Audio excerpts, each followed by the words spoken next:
Hello, hello. Welcome to the stream. I'm Dr. Jared Jones.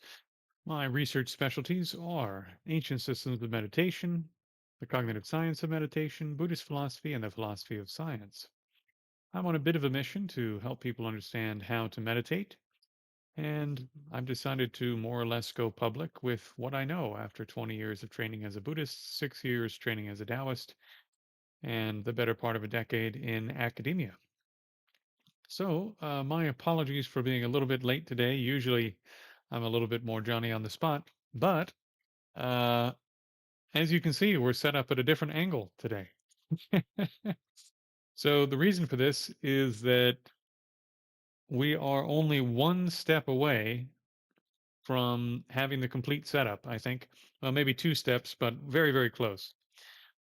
So, thanks to all of you, thanks to your generous contributions, I now have a new desk that I'm sitting in. The only thing I'm waiting on is a chair, and then I need to upgrade the boom mic. And that is all. After that, I have absolutely everything we need to continue teaching, streaming, etc. without any problems at all. So, let me just adjust this a bit.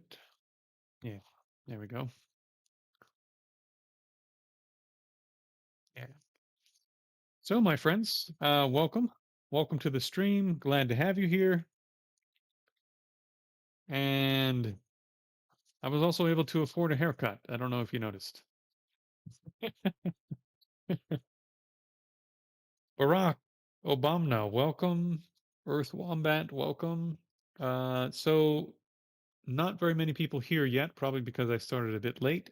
So we'll wait a few minutes and then I have a couple exciting announcements to make. Since you two are looks like there are a few other people here.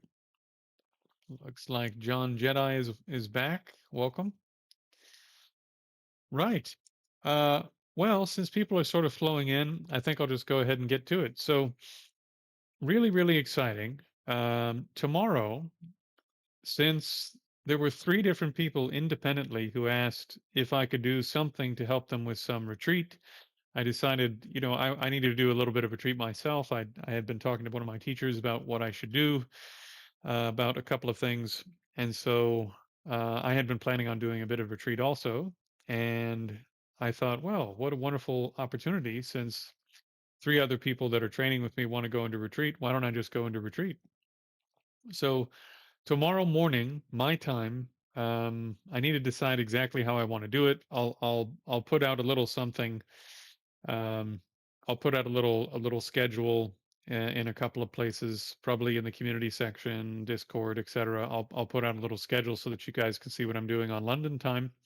But if you want to join asynchronously, totally fine, and I would recommend you not lose sleep anyway. So you can join asynchronously in your time zone, and basically I'll be teaching a half day of retreat for the next 3 days. So Wednesday, Thursday, Friday.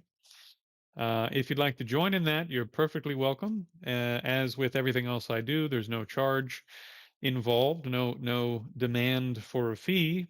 If you wanted to chip in financially to be a part of the retreat, I'm recommending £50 donation. And if not, totally fine. I genuinely I want people to turn up and do the practice. And 3 half days, even if you're working, even if you're going to work and coming home and doing 5 sessions, is totally doable. Um, so I'm designing it this way on purpose. And for those of you who have never done retreat with me before, what do I do in retreat? Um, okay, maybe it'll be beneficial to say a bit about that. So there's a few different things that I need to do. There's one practice that's a 4 hour practice that I need to do, and so that'll be probably my morning session, which is why I'm trying to decide whether or not I want to start early in the morning to do the retreat with you guys, or to do that practice first, because otherwise I'll need to wake up at 4 a.m. to start at 8 a.m. with you guys because I have to do my there's a 4 hour long session. And then one of my teachers also has me doing 2 hours of another practice that that I have to do for 100 days. So I need to work that in as well. Although I'm already doing that practice at the moment. It'll be better if I can do some other stuff with retreat. With retreat, things become more intense, so things happen faster. Um, and then because I'll be sitting for 6 hours quite formally a day, I figured, um, I need to do some standing and walking practice anyway. So since I'm going to do that, and since three other people asked, can we do some retreat? I figured, well, why not add on another, 2.5, 3, 4 hours, what have you, and teach like a half day of practice. And then you guys can do that practice. And if you want to make it a full day, just do double the amount that I'm doing, right? With you guys. So what you could do is you could do your seated practices when we're not together. So you could do any of the five foundations you want.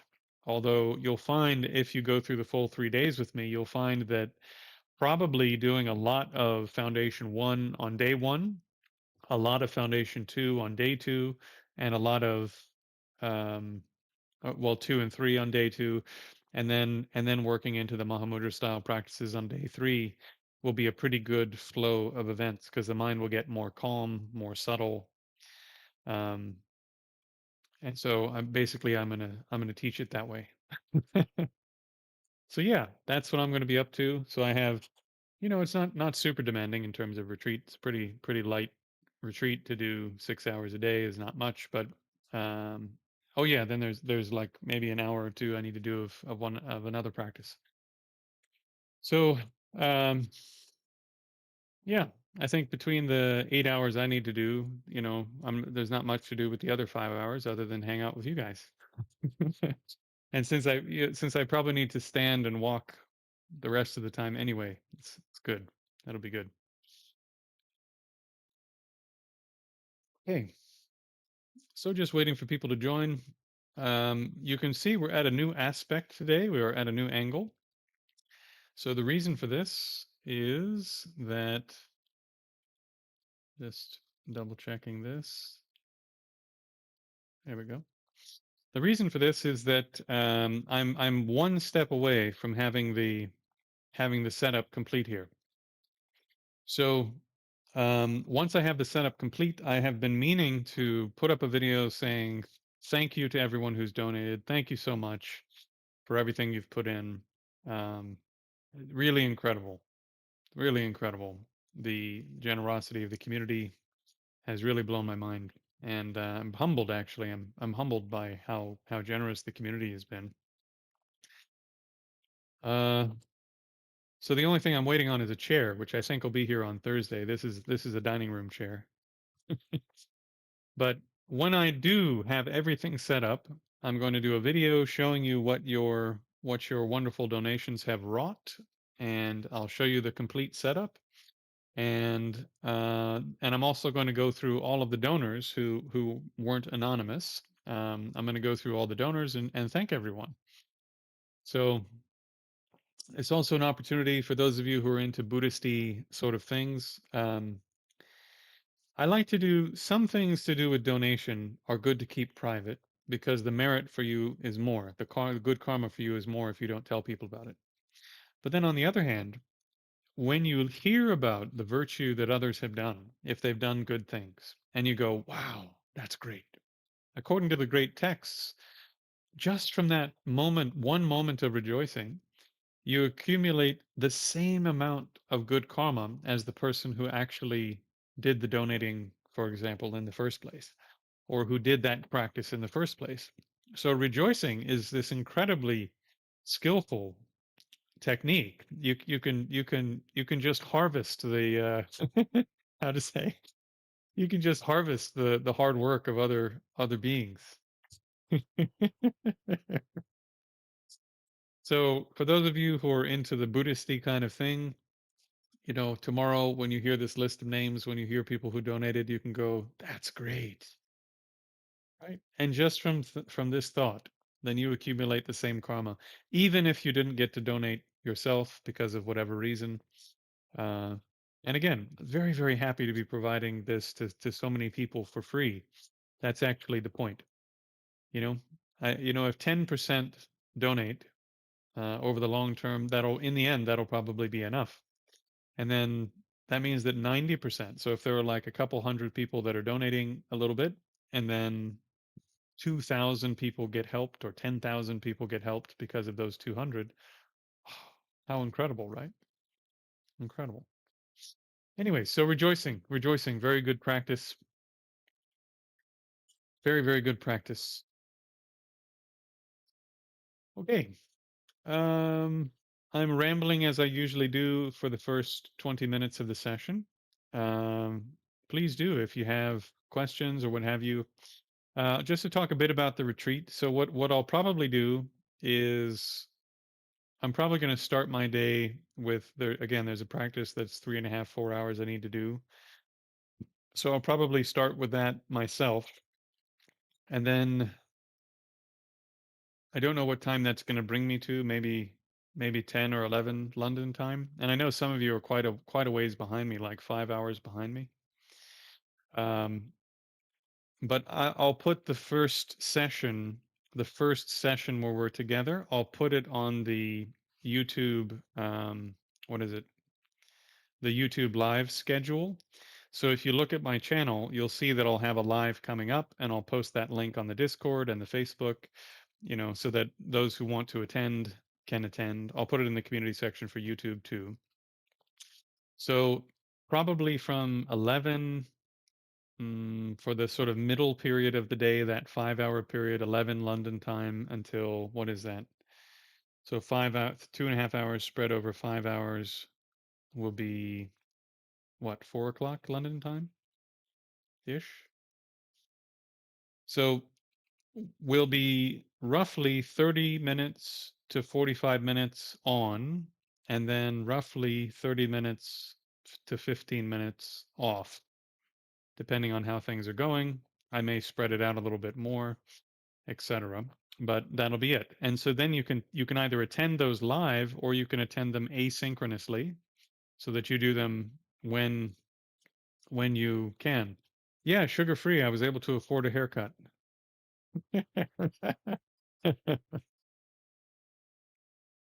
My barber, I hadn't seen, I think, in 5 months or something. So I went to my barber today. Really nice guy from Turkey. Yeah, so that's about it. I I'm also I'll give you anyone who'd like access. I'll leave the link to just the general notes that I have about retreat. It's extremely beneficial to do retreat in the middle of your ordinary environment. It's extremely beneficial to do retreat where you actually live because what this means, okay, I'll talk about that, Earth. What this means is that you're training how to do more training in the middle of the environment where you actually do everything.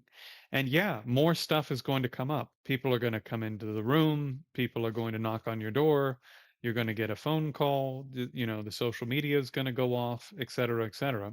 And you just have to learn how to not chase all that stuff or to deal with it smoothly, quickly, you know, with the minimum amount of break of the sort of energy of the retreat, so to speak, and then go back to retreat mode in your mind, right? And so gaining this skill of being able to do it right where you live means that you don't have to then learn how do I bring all this stuff back from being in a hotel or from being in the middle of nowhere or from, you know, being in an environment where there's 50 other people around me doing it and making sure that I do it. Do you see what I mean? So learning how to do retreat at home in the place you actually live with all the stuff that happens in the place you actually live and dealing with those things in a skillful way is incredibly beneficial for your practice. It allows you to take more of what you got out of retreat back into real life. So I actually think, you know, I mean, at some point, I'm going to do some retreats probably in the next year with Neil Ripsky. He's going to do the Lohan part of the retreat, and I'm going to do the meditation parts of the meditation part of the retreat, and he'll do the Lohan meditation part of the retreat. So we'll do a joint. event. So you have to be in person at least occasionally to do to advance in martial arts sort of stuff, right? And when you start doing energy related practices, it can be beneficial to be around your teachers who are capable in those practices. But for meditation, you can do it at home. You can do it at home. So, yeah. Now think about it like this as well. If you learn how to, the Tibetan word for retreat actually means boundary, believe it or not, just boundary. So if you learn how to create boundaries between what you're doing and the rest of what you're doing in terms of training and the rest of what's happening in your life, so that you can, when you want to, switch on more boundaries or switch off boundaries, so that you can go, okay, you know what? For the next 2 days, I'm putting my phone down unless it's something I absolutely have to have with my phone, or that sort of thing. Does that make sense? Or I'm going to turn the television off, and I'm going to, for the next 2 days, I'm going to spend 3 hours a day reading this particular book, and I'm going to do rumination meditation for 2 hours. In addition to studying the book, I'm going to do rumination for 2 hours on the topic in the book, right?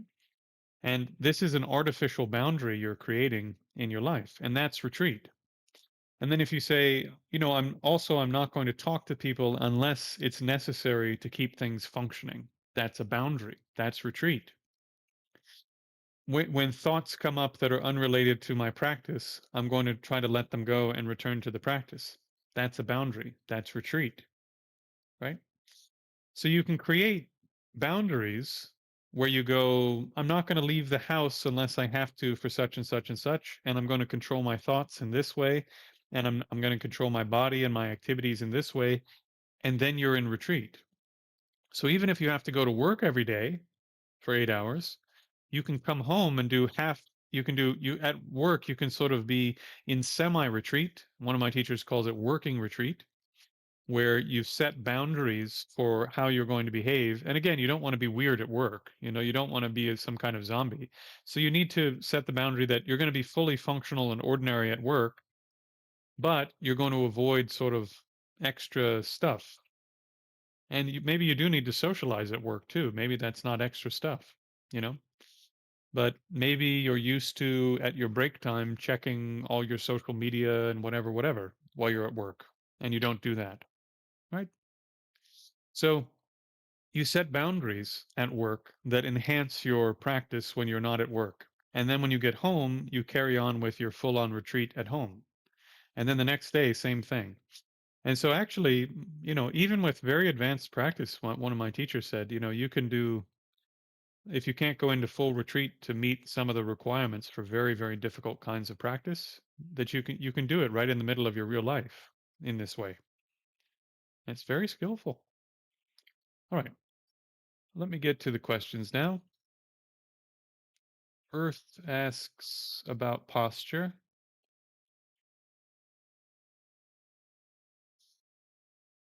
So, part of the reason that I teach standing Earth is standing with correct posture will do a lot to make the body more comfortable for meditation. So, if the body is not cooperating when you sit, then do more standing practice, and you'll feel like your body over time will get more comfortable, because yeah, most of us have a body that's out of balance because we sit like this, or we sit like this, or we sit like, we sleep like this. So since our body, its muscles, musculature, etc., is not balanced and it's not used to holding itself in the right position,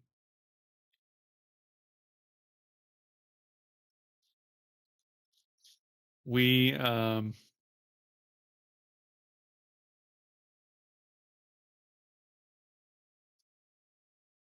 sorry, just need to look at something real quick.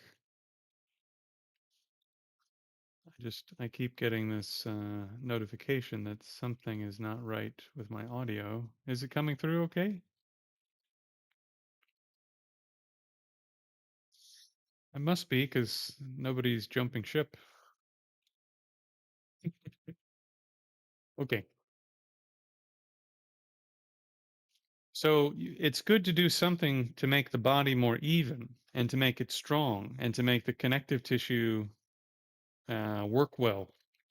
And so when I'm talking about standing practice, for example, and um, and we're aligning this, right? We're aligning this so that the skull feels like it's sort of floating on top of the spine, and the spine is just ever so slightly, but just ever so slightly stretched from top to bottom by letting the head sort of float up and letting the perineum area move down. This position allows, they say in Chinese martial arts, this is a really wonderful analogy. There's this term song, and it means one of the ways of describing it is song is what a pine tree does, right?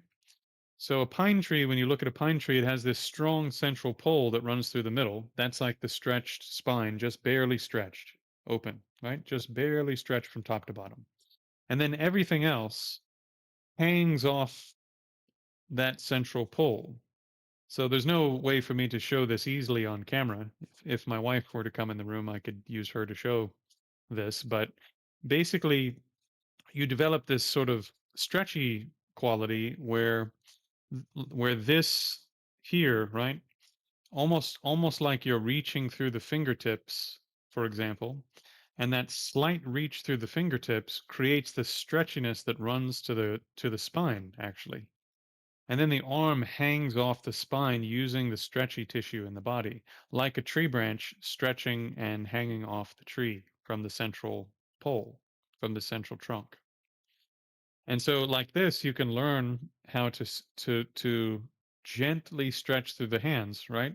Which is you sitting with these kinds of postures in your lap, as an example. And this allows the arms to just hang off the trunk in a slightly stretched position.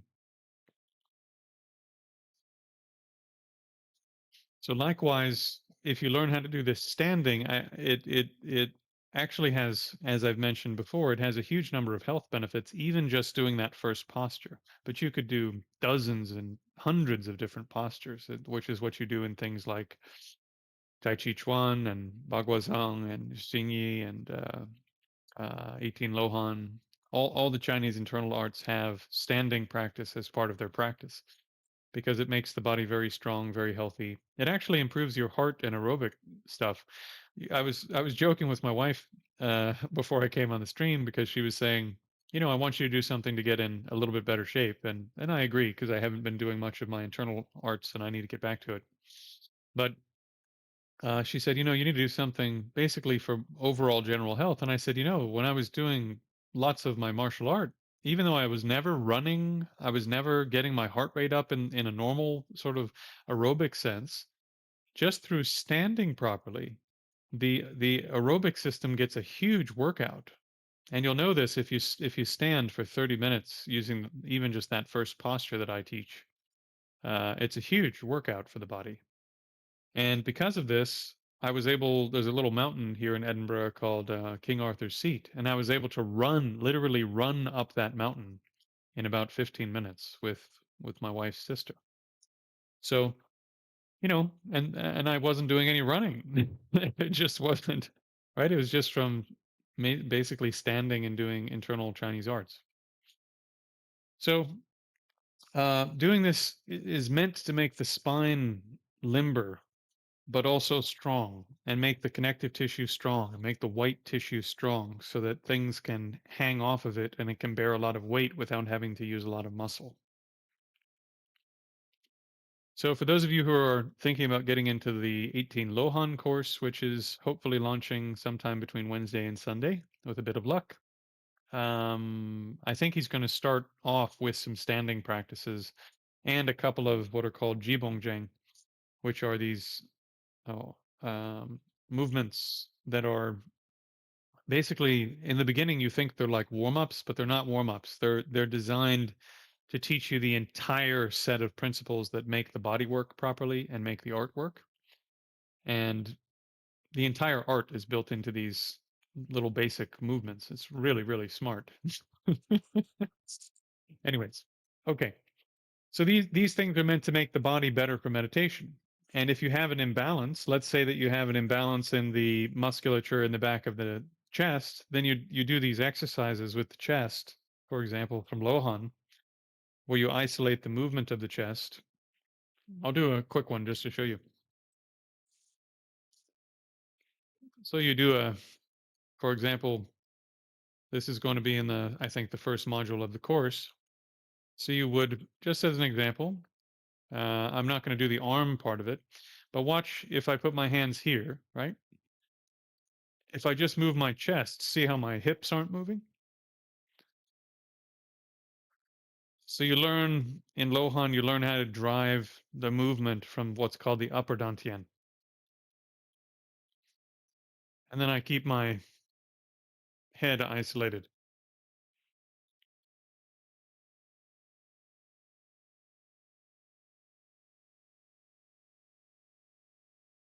You see it?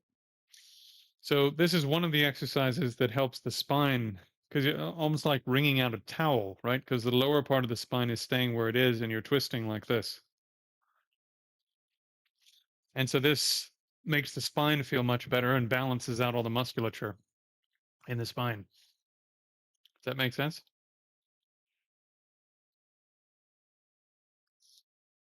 Right. Okay. Hopefully that makes sense. Uh,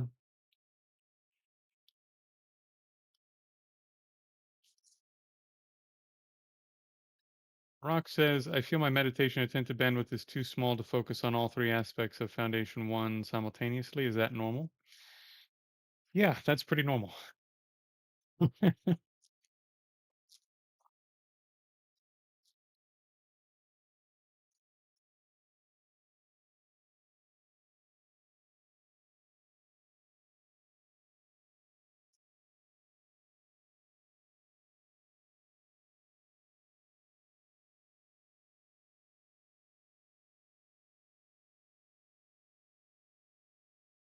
When you're trying to make the mind focus for the first time, I mean, really focus for the first time, what ends up happening is that your mind tries to run around everywhere but where you put it. It tries to run around to thoughts, run around to vision, hearing, smell, taste. You've placed it here in the body, and you've told your mind, just be aware of this for a bit, and then count how many times you've breathed based on what I can feel right here. I'm not trying to feel the diaphragm and the belly. I just want you to feel right here, if you could, dear mind, my dear friend, my dear mind of mine. Could you just look at this part and notice the sensations there, and then count how many times I exhale? You know, that's a pretty simple job you've given the mind. And then while you're doing that, when you count, just say, can you just say the number and see the number in front of you? Can you just do that for me, please, dear mind? And you find that your mind is willing to do absolutely anything other than what you've asked it to do, but is like, if your mind was your child, you'd be sending them to their room without their dinner. Your mind is extremely uncooperative. So it's not just you that has a problem with your mind not doing what you told it to do in the beginning. The fact that you're struggling and you've noticed how bad your mind is at going where you want it to and staying where you put it, that's the foundational experience, right? This means that you're actually struggling with your attention and trying to keep it where you want it to, and it won't do it. It won't do what you said. So the struggle to set the intent to do that thing and to stay with the activity, that struggle is working out the muscle of placing the mind here, and it's working out the muscle of keeping it there for a short period of time, right? So you're doing exactly what you should be doing. If it feels like a big struggle, you're doing it right. If it feels really easy, unless you've been doing a lot of other things, if it feels really easy, you're probably not doing it right. So when people tell me, "Oh, I'm really struggling with the foundation one," I go, "Great. That's exactly what should be happening."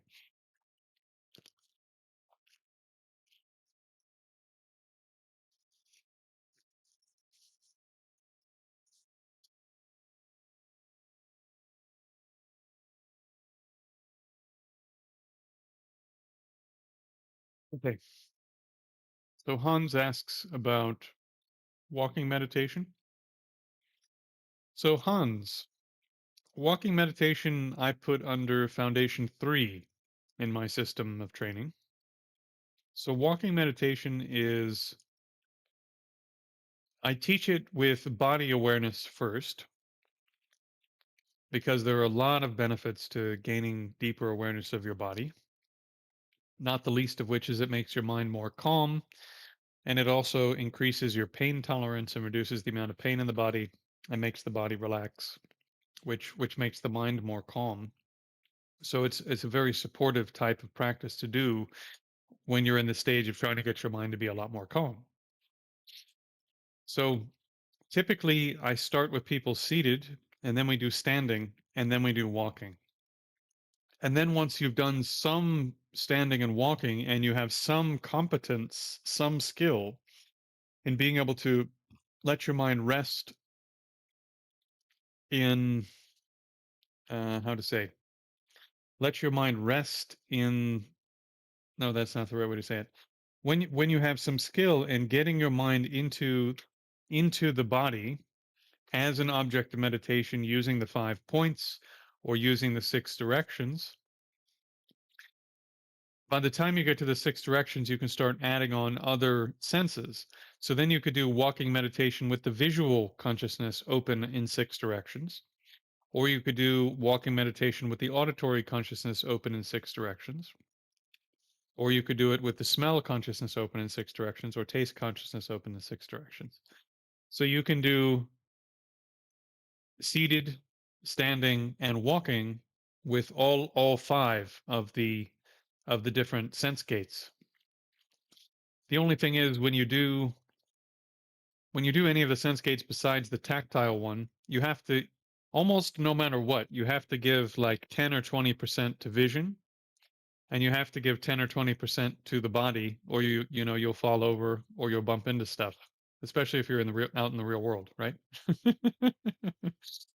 So this is also why I train these things in the order that I do. So if you go through the full program, I train body awareness and then you open the visual sense gate. Why? Because when you get out into real life, you need to know where your body is and you need to be able to see what you're doing. So those should probably come first. And there's other reasons that they come first that are, you know, there's a reason they're in that order. But then also when you're doing things in real life, you need to be able to talk to people and hear what they're saying. So if you can open the auditory field completely, well, now you can have a conversation with somebody, open the visual gate, open the tactile gate, open the auditory gate, and I'm sitting here talking to you, and it doesn't look like I'm doing anything, but I'm training in concentration while I'm talking to you. I'm training in concentration while I'm listening to you, right?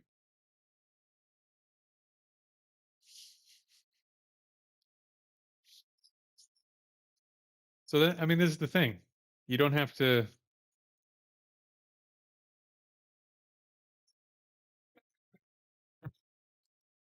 you don't have to make funny faces or anything. You don't have to sit there and go, "Oh, okay, I'm focusing on my breath now." You know, I'm focusing on my third eye now. you know?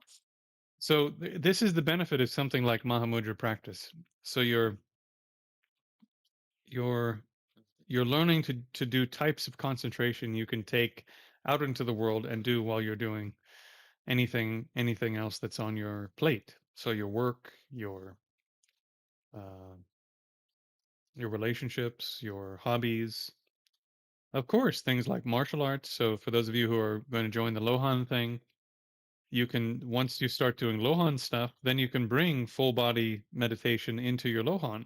You can bring six direction meditation into your Lohan. If you already do yoga, one of my students in India has been doing like pretty serious yoga with like a full on, I think proper Hindu yoga school of some kind. I can't remember what lineage, for about 3 years. It's quite good, and has some of the other, is quite determined in terms of some of the other exercises having to do with breath and things like this. But I told him, once you can do full on tactile awareness, you can take that into your asana. So your asana becomes much more profound. You're cultivating deep awareness of all the tissues of the body and the way it connects up, and maintaining a, once you get good, a state of samadhi through the whole, from beginning to end during your asana. So now this is much more powerful, it's much more beneficial than just doing the physical aspect. I hope that makes sense. So, it's not just the walking, it's learn to do it seated, learn to do it standing, learn to do it walking, because that's amongst the most basic types of physical movements you can make. And then start taking it into more and more of your activities, so that more and more of your life is becoming the actual training, not in some half-ass way, but in a legitimate way. And then the more skill you gain in observing the contents of consciousness and consciousness itself, you can bring this also into what you're doing. And the better you get at modifying what's on the surface of the mind through rumination meditation, the more you can bring that into your everyday experience as well. So, if you start to get angry and you've spent months working on the antidotes to anger, the anger comes up and you feel it and it's starting to arise like this. You feel the discomfort, usually around here. There's, oh, it's coming, right? The anger is starting to arise. And then you go, patience. And the entire understanding of patience, the entire ruminate hundreds of hours maybe of rumination that you've done on the antidote, and patience just erupts in your entire physical system in the way that we always talk about when I talk about rumination, where it fills your entire system and just totally blows the anger out of the body.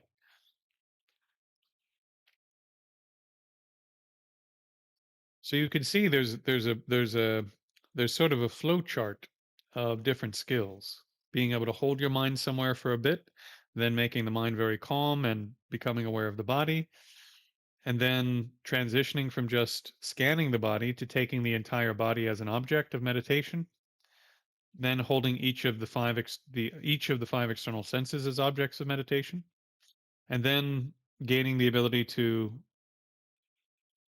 not get caught up in the contents of consciousness and to be aware of what consciousness is, and then being able to modify what appears in consciousness so that more and more of what appears in terms of motivation, intention, emotion, thought, etc., is virtue instead of non-virtue.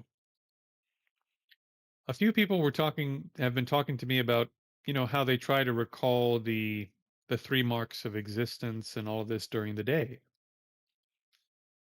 If you do rumination, then your understanding of the three marks of existence will just come up when it's relevant. You see a cup, and because you can see it, you know it's impermanent. And it won't surprise you at all if it breaks or goes out of existence or what have you. It doesn't have to have a skull on it.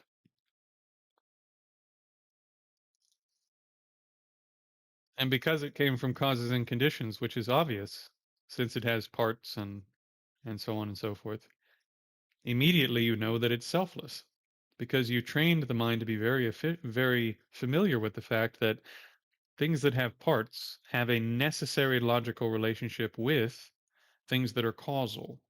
So if it's causal, it must be dependent. If it's dependent, it can't exist. It can't also be independent. So if it's a dependent arising, it lacks the type of self that seems to be there, that independent existence, like with the mountain example that we've been through a couple of times, right? Just like that mountain that seems so obvious and so independent and so somehow established within itself that as soon as you start looking for it, you can't find it.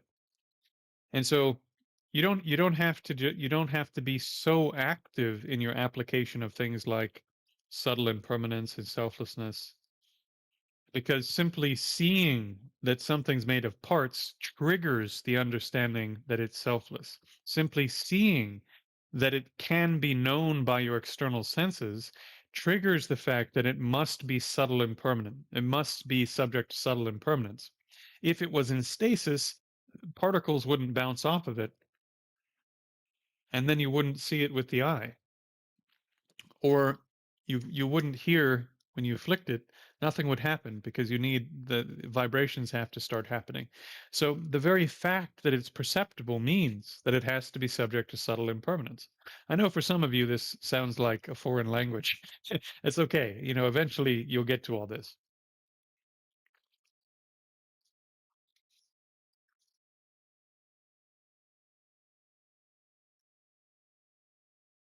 So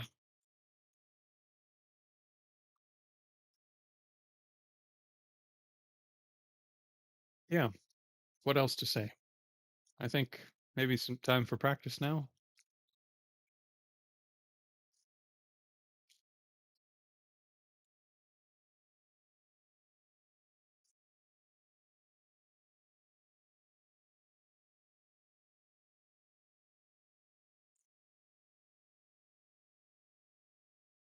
Are there any more questions before we get going?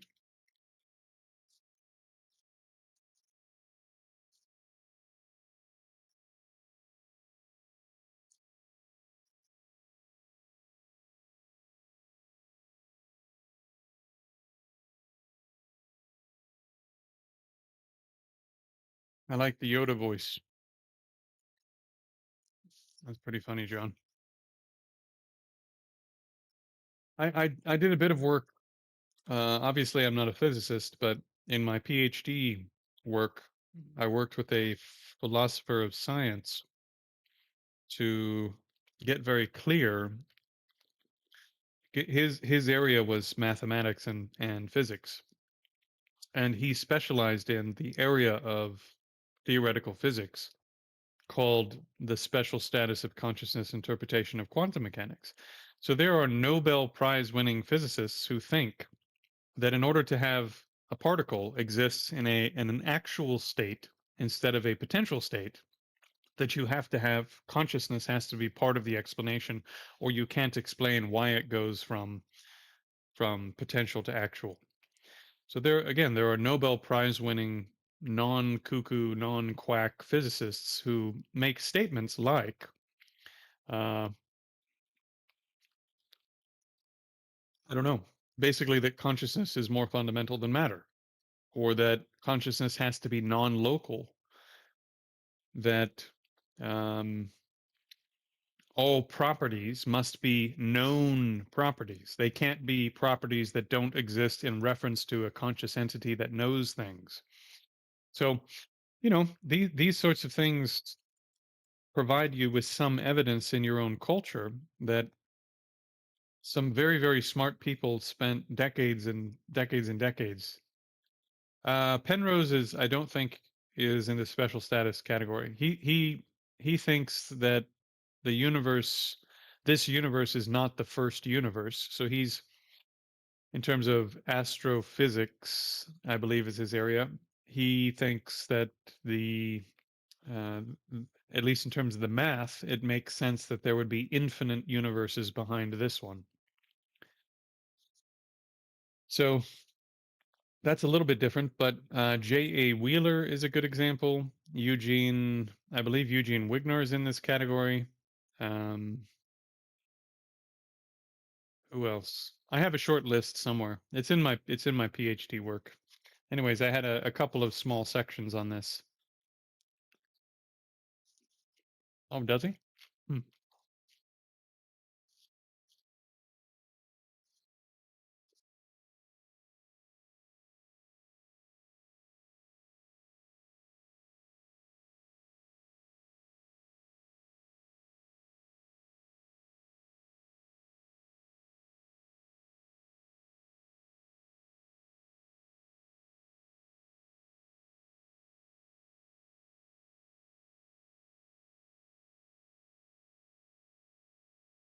So, Hans, that's a very interesting question.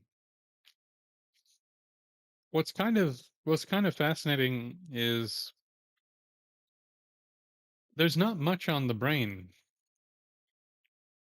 There's not much on the brain in Buddhist stuff. Um, I mean, basically, from a Buddhist standpoint, coming through coming through direct meditative inquiry into consciousness, there's a relationship with the physical unit, right?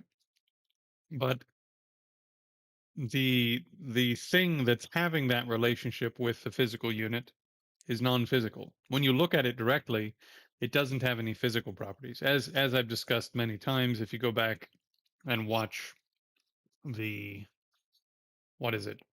Mm, the examples where you look at the mental image of an apple, for example, a visualized apple. I have an experiment that I do with people where you visualize an apple in your mind, you go through the different kinds of qualities it has, and then you start looking at how strange it is, how strange this mental image is. Uh, and this gives you some sense before you can actually access consciousness, how strange your consciousness must be relative to normal physical stuff. It's very unusual, very, very unusual. It doesn't seem to obey the same laws of physics as everything else. And the more you spend time thinking about the fact that basically your mind is capable of generating a whole bunch of non physical things that don't seem to abide by the same rules as all the other physical things in the universe. Again, I'm not saying that your visualized apple is a real thing in the same sense as a real apple or anything else. I'm just saying that, for example, the visualized image of an apple, whatever that's made of, doesn't exist anywhere in the physical universe. And it's pretty weird your mind can generate images of stuff and that image itself of the apple doesn't exist anywhere whatsoever in the physical universe. None of the organic instruments that nature designed to detect physical stuff can detect that image of the apple, and no instrument in science whatsoever. Even according, I have a student who's one of my students who may be on the retreat actually is uh, a neurology student. She's becoming a neurologist, and we had a nice chat about this where neurology has basically given up on trying to explain this because it doesn't make any sense from the point of view of protons, electrons, and neutrons that there would be these images that are produced when these particles interact because particle interactions don't produce images like this. And so yes, if you just ignore the fundamental problem that we don't know what consciousness is and how it does all of this, and you just focus on the brain and you focus on conscious states that correlate to the brain, those correlations are quite reliable, quite good, quite informative. It's a very good and helpful and useful field of study. But neuroscience has basically given up on trying to, well, not given up, but neuroscience has largely just ignores the issue of what is consciousness, ironically, and it ignores the issue of where does consciousness come from, and it ignores the issue of how do these images that consciousness produces, both your private world of internal images and the fact that this is orange. The color orange doesn't exist in physical reality. It's what's called a qualia. It's something that your mind produces when your mind is stimulated by physical reality. The color itself isn't here in the world. If your dog sees these same photons, if these same photons hit your dog's eye, it won't be this color. And if it hits I don't know, I can't think of a good example, but just to get as weird as possible, if it hits I don't know, the eye of an octopus or something. Maybe that's not a great example. But there are different creatures have different types of structures in their eye and different ways of processing the information they get from the world, etc. And so what appears to you here as if this had a color coming from it isn't actually in the world anywhere. This is something your mind has done. So neurology has no idea actually how that happens. It's called the hard problem of consciousness.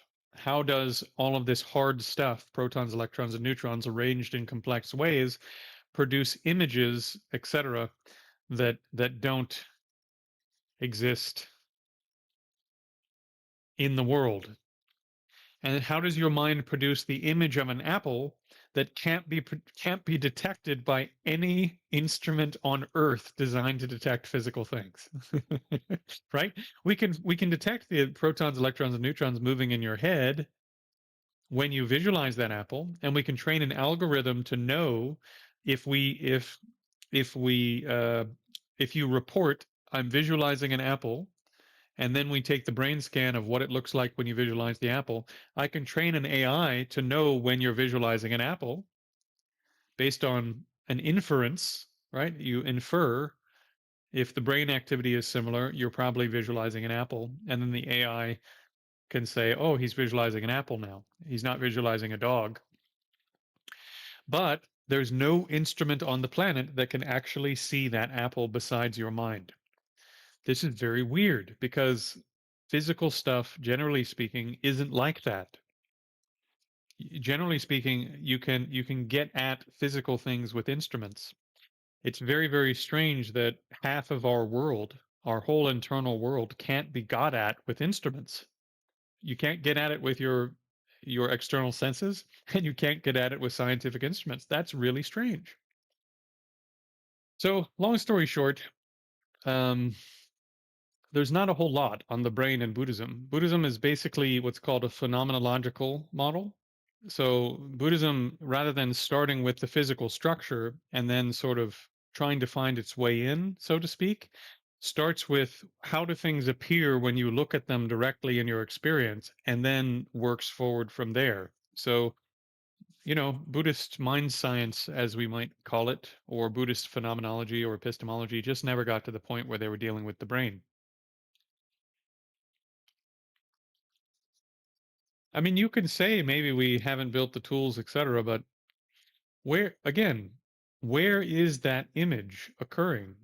Is if someone were to open your skull or something, is there a little tiny apple in there?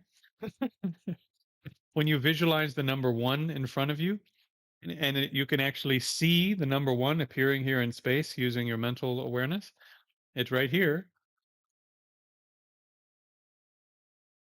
You're telling me that we're going to build an instrument to see that number one floating there in space? When somebody hallucinates that they're seeing something that isn't there, we're going to build an instrument to see that hallucination? I don't think we are, you know? Well, in any case. All right, let's see. Jataka.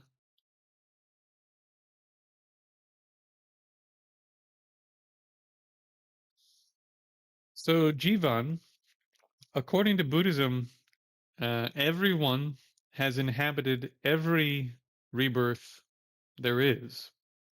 Everyone has been a hell being. Everyone's been a hungry ghost. Everyone's been an animal. Everyone's been a human being. Everyone's been in the lower godly realms and in the higher godly realms and in the formless realms.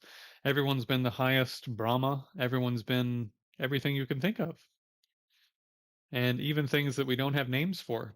And I think Buddhism's rebirth system, I think it's more like a subway map than like an encyclopedic map.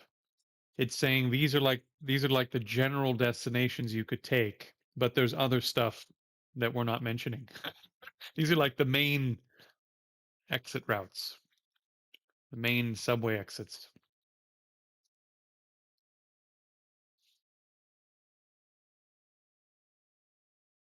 Imagine there's no qualia. Good luck. Okay. Uh,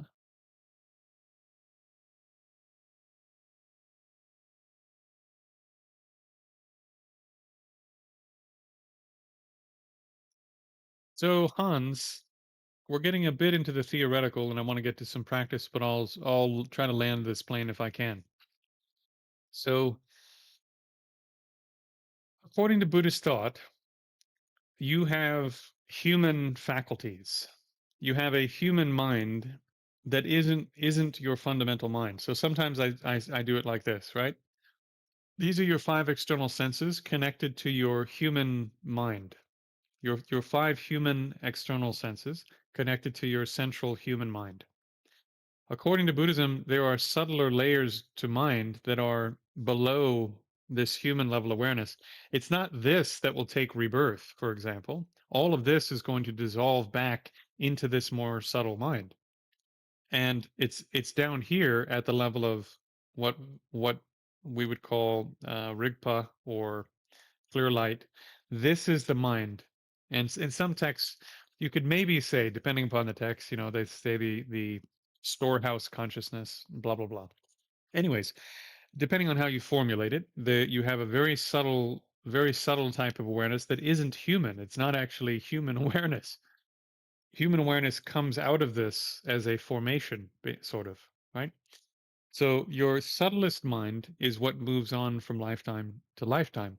Also, if you gain certain types of clairvoyance and blah blah blah, your I mean, maybe there's some sort of brain activity that's correlated to clairvoyance and all this. I don't know, but um, basically the model, if you will, for clairvoyance is that your mind is a non-physical thing. It's not limited by your five external senses or being stuck inside your body, which is why it can know things that are outside your body. So if the mind is well trained and highly concentrated, etc., and you can get the coarser levels of your mind out of the way, the mind can basically just reach out and know stuff, which is what clairvoyance is. And I don't want to get I don't want to get too weird with this stuff because it's easy to get pretty weird with it. But there are people in my community where I don't know how to put this the right way, but these capabilities are so common, they're sort of ignored by the community. Being able to do that is such a common capability if you've been training in meditation for, in retreat, for example, for 6 months or a year or 2 years. That's just a side effect of what happens. And so these communities take it completely for granted that this is just a normal part of what happens, right? And the explanation is quite simple. Your mind is a non-physical thing. And your mind knows things. This is what that's its whole job. It generates experiences and it knows things, right? So since the mind isn't limited actually by physical location, it can just move to other places or stretch out to other places and know things in those places. Why doesn't it do that? Well, in Buddhism, we call this obstruction. There are karmic obstructions that stop you from being able to do this reliably. So people that are born with those capabilities, we would say, have trained in meditation in previous lives if they didn't sort of earn it in this life, so to speak. But usually that type of clairvoyance is pretty unreliable and pretty limited. So all the great texts say if you want to have these capabilities in a very reliable way and a more expansive way, you train in concentration. But again, it's just kind of a side effect. It's something that happens when you train. It's not the goal. It's not the end. And as a matter of fact, if you get sidetracked by it, then you can go way off the path. So they just don't spend a lot of time sort of emphasizing it. And the people that can do it generally don't talk about it unless it really helps you to talk about it. I'll give you one example. This was pretty funny. So during a Mind and Life conference, I think it was like a bunch of physicists and neurologists and stuff on one side of the table, and it was the Buddhists and the monks and stuff who had been done a lot of retreat on the other side of the table. And they were talking about this very thing and the difference between the two models, basically a brain only model and then a consciousness as a non-physical thing model. And Matthew Ricard, Venerable Matthew Ricard, is quite well known. He's sometimes called the happiest man on earth or the happiest monk on earth. He's an Italian monk. So he was in retreat once, and he remembered because he was doing, I think, purification practice, Vajrasattva, I think. And part of that practice is you're thinking about your previous negative actions you've done, and then you're doing various sort of psychological things and other things to counteract those things. And so he's going through this practice, and he remembers being a kid, and he was shooting BBs at rats or muskrats, something like this, in a marsh or a swamp or something that was near his house as a child. And here he is, a monk striving for enlightenment, and he remembers that maybe he killed some muskrats or something when he was a kid.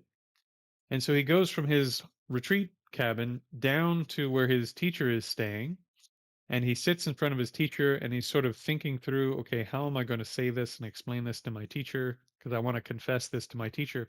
And before he says a word, his teacher goes, "How many of those rat things did you kill anyway?"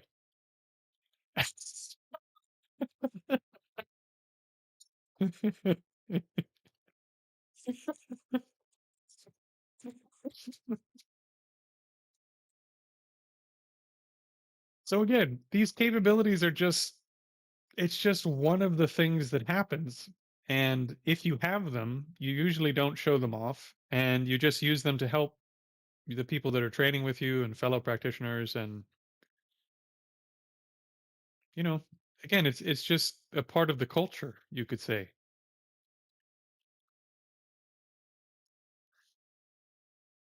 It's just a totally normal part of the culture. It's not even a question. It's just something that comes up if you spend 6 months or a year or 2 years in retreat. You gain these capabilities. It's a side effect of the practice, and you carry on doing the practice. Okay. Right. Let's do some practice. Speaking of practice,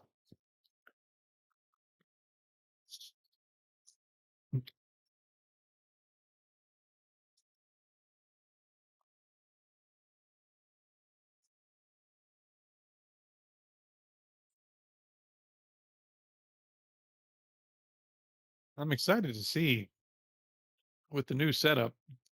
I'll show you guys tomorrow or the next day once the chair comes in and I have everything and I can show you guys what you were able to do. But for now, so if you're seated, just stay seated for now.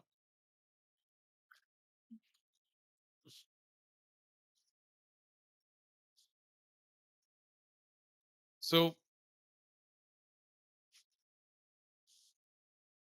just we'll start with a couple minutes of intensive breath. So place the mind on the breath. And when I say begin, try to pool all your awareness there with great force and count from 1 to 7, 7 to 0. Ready? 3, 2, 1, begin.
Okay.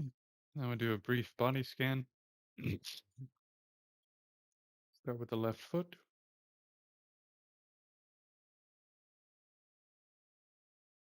ankle,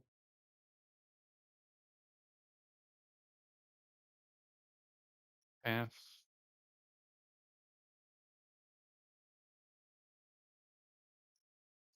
knee,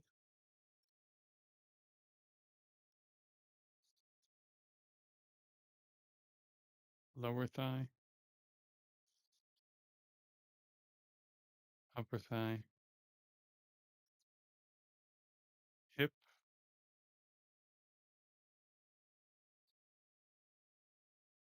Right foot,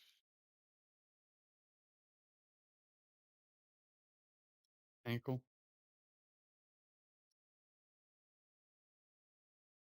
lower calf, upper calf, knee,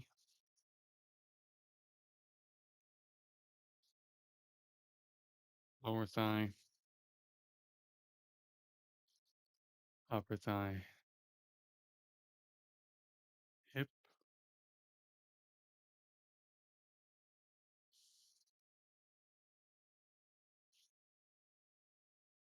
onto the pelvis,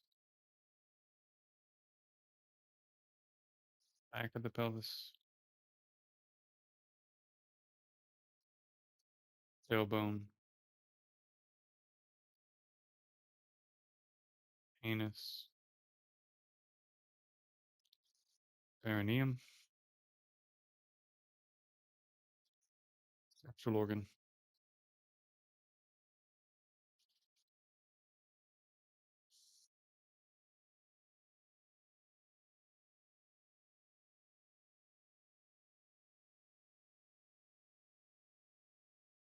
Now your waist. So the lower third of your trunk or your the central part of your body. So just a band all the way around the lower third. That's your waist, above the hips, just above the belly button,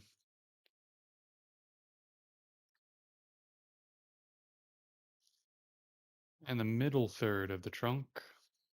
So this is where your diaphragm is, controls the breathing.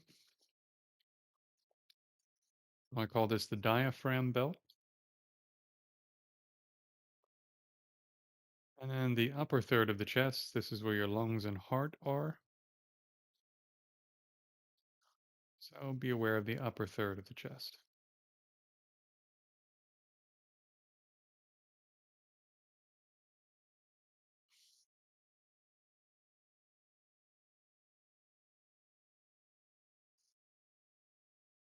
Left shoulder,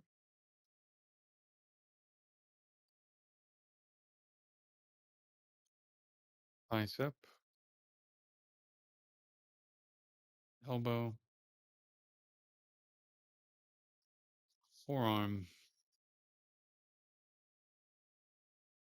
wrist, palm, and the back of your hand,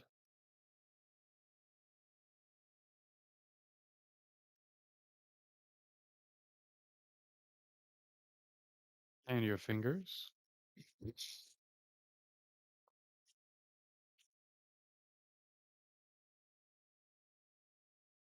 And bring the awareness to the right shoulder,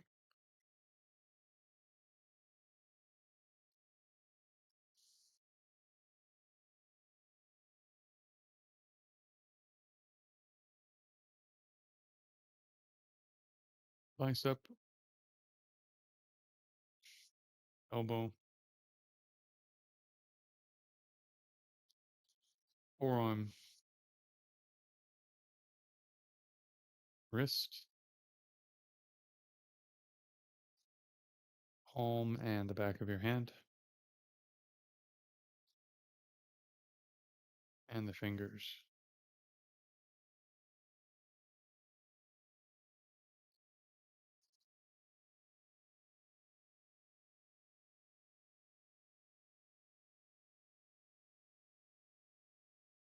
Now bring the awareness to the lower third of the neck,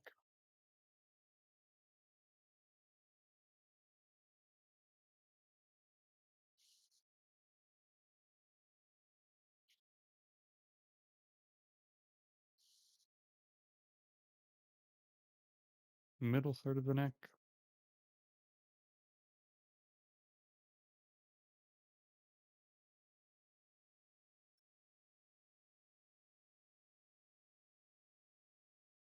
and the upper third of the neck.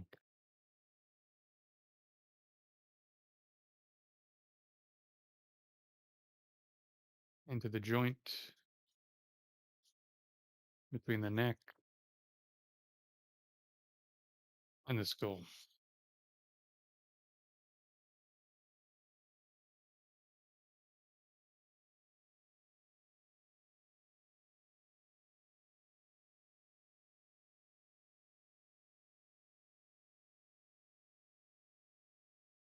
Back of the scalp,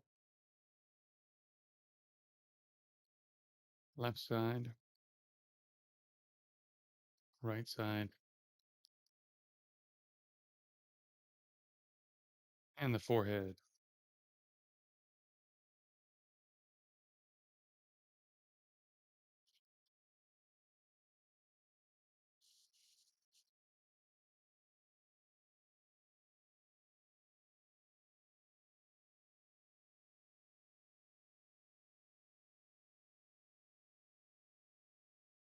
Now just take your awareness and let it spread out to the whole skull.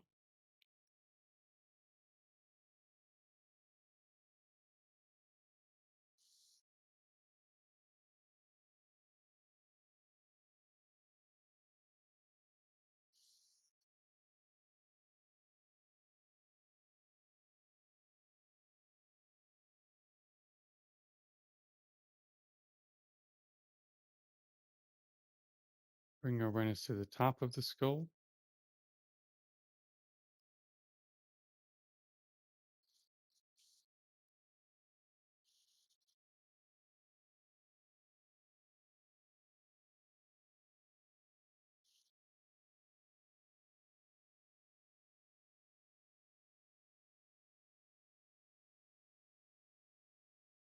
And stretch the awareness down to include both hands.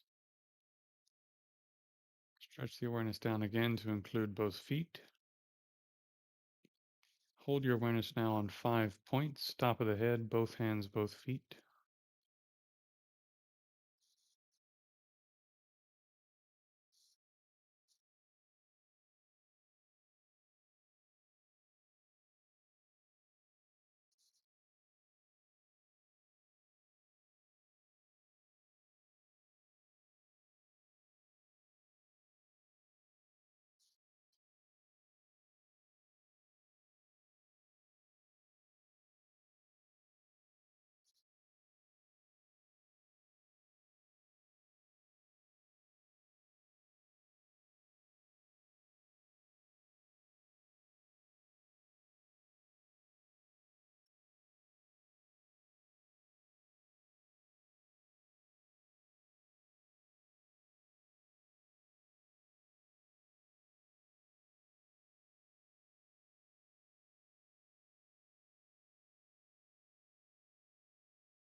Come to a standing position.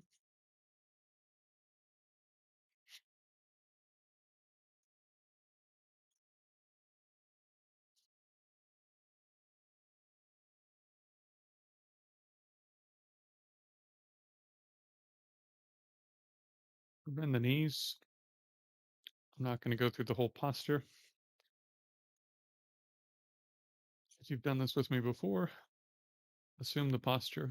Just in brief, place the weight on just behind the balls of the feet. Bend the knees enough that the weight comfortably rests on the balls of the 2 feet. Keep your feet between hip and shoulder distance apart.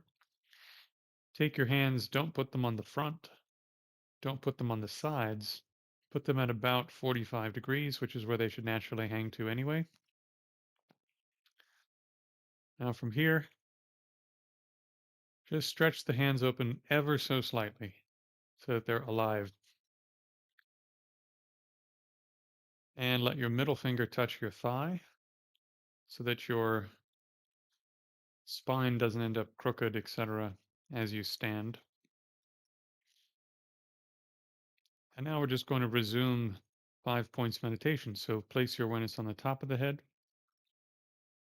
stretch it down to the hands, stretch it down to the feet. Maintain your awareness of 5 points.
So from here, don't shake out your legs. Whatever sensations have built up in the legs, leave them as they are. And begin your walking practice. So what you're going to do is continue to maintain the 5 points. And if you need to walk this slow, then this is as slow as you'll go. If you can walk at a more natural pace, then walk at a more natural pace. But if you find that the mind has lost the 5 points or one of the 5 points, stop where you are, reestablish the points, and then carry on. Probably slow down if you find yourself losing the points. Since I've been doing this for a couple of weeks, I'm going to go at the pace that I can do. But please do go as slow as you need to go. You can walk in a circle, you can walk back and forth, it's up to you.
All right, my friends.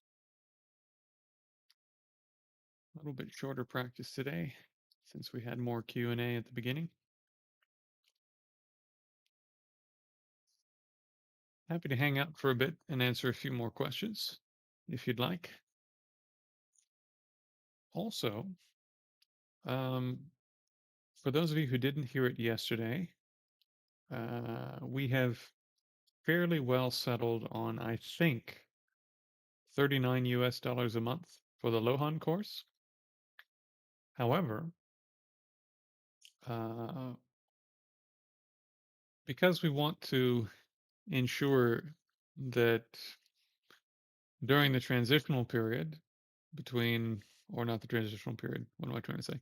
During the launch period, we want to make sure that we're delivering as much value as possible and that people are really liking the approach that we've taken to the system and so on and so forth.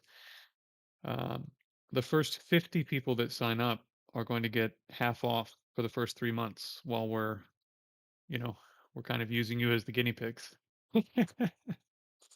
So if you're interested in the Lohan system, there's only 19 spots left. There's 31 people who have pre-signed up who are going to get those 50% off codes. So if you're interested in training in the Lohan system to learn more standing practice, energetic practice, et cetera, et cetera, uh, this is probably the best time to join because you get those 3 months quite inexpensive. And then also, we're already talking about group classes through the course as well. So I don't know exactly what the rate on those are going to be, but again, it'd be very, very reasonable to add on the group class if you've already signed up for membership for Lohan. Um, and then Neil is also, he's a professional martial artist, so anyone that wants to do private lessons, I don't know what he's going to add on in terms of fees for that, but you'll have the ability to do that. And then we're also going to do retreats for that system. So there's a lot coming related to Lohan in the next year. For those who are interested, I highly, highly recommend getting in early uh, because you'll you get 3 months where it's going to be very, very reasonable. I mean, it'll probably be, I think, something like 18 and a half or $19 US dollars a month for 3 months. If you decide you don't like it, it's like what you've put up in terms of trying to check it out. It's pretty nominal. In any case, I'll put that link in the chat one more. Oh no, Oates, if you don't mind. Oates, if you could put that in the chat one more time, that would be appreciated. Yeah. So for those who are interested, definitely check that out. I'm extremely excited about this project with Neil. I mean, man, it's one of the coolest things I've gotten to be involved in.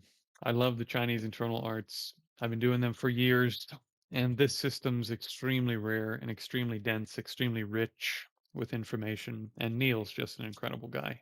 So, oh, okay. Questions?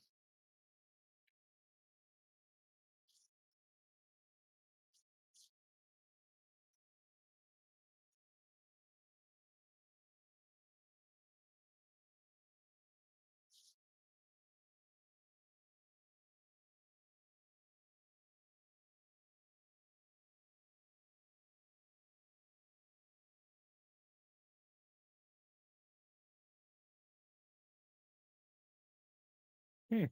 Well, if there are no further questions for the evening, this is where we will wrap it up. Thank you so much for coming. Hope to see you again soon. Try not to die before I do. Cheers.